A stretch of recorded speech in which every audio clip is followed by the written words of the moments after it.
Fermés au public pour la plupart, les ministères renferment bien des secrets insolites.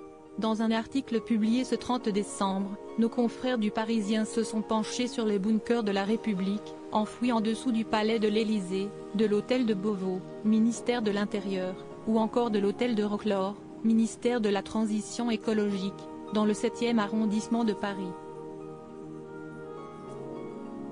Lieu fascinant construit pour protéger les membres du gouvernement en cas d'attaque nucléaire ou au gaz, la plupart sont aujourd'hui hors service.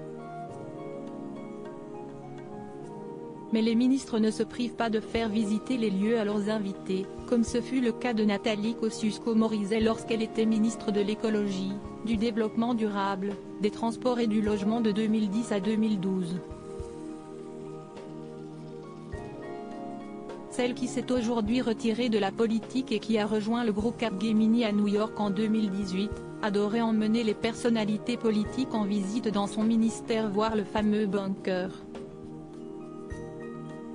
Elle en faisait le clou de ses visites guidées de l'hôtel de Roquelaure, lorsqu'elle recevait des homologues étrangers. Au point qu'après son départ, une rumeur a couru, elle serait partie avec la clé. Ont relaté nos confrères. Et de préciser juste après, une légende urbaine, démentie depuis. Autre petite histoire concernant l'abri construit sous l'hôtel particulier datant du XVIIe siècle, il serait si vaste, qu'un ex-conseiller a un jour manqué de s'y perdre.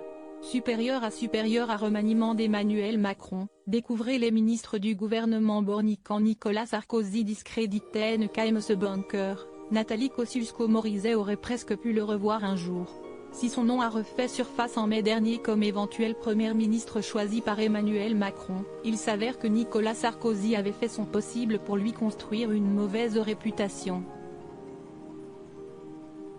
L'ex-président n'avait pas apprécié qu'elle se présente face à lui lors des primaires du parti Les Républicains en 2016. Dans leur livre Chérie j'ai rétréci la droite, sorti en novembre 2021, Nathalie Chouc et Olivier Beaumont ont indiqué que le mari de Carla Bruni avait essayé de dissuader Emmanuel Macron de la prendre comme ministre. Elle n'est pas fiable. Point, elle est incontrôlable, lui aurait-il glissé. Loin de se laisser abattre, la femme politique de 49 ans a refait carrière dans la cybersécurité et est devenue associée senior dans le fonds d'investissement Antin Infrastructure Partner en mai 2021. Crédit photo, Dominique Jacobi de Sébastien Valliella.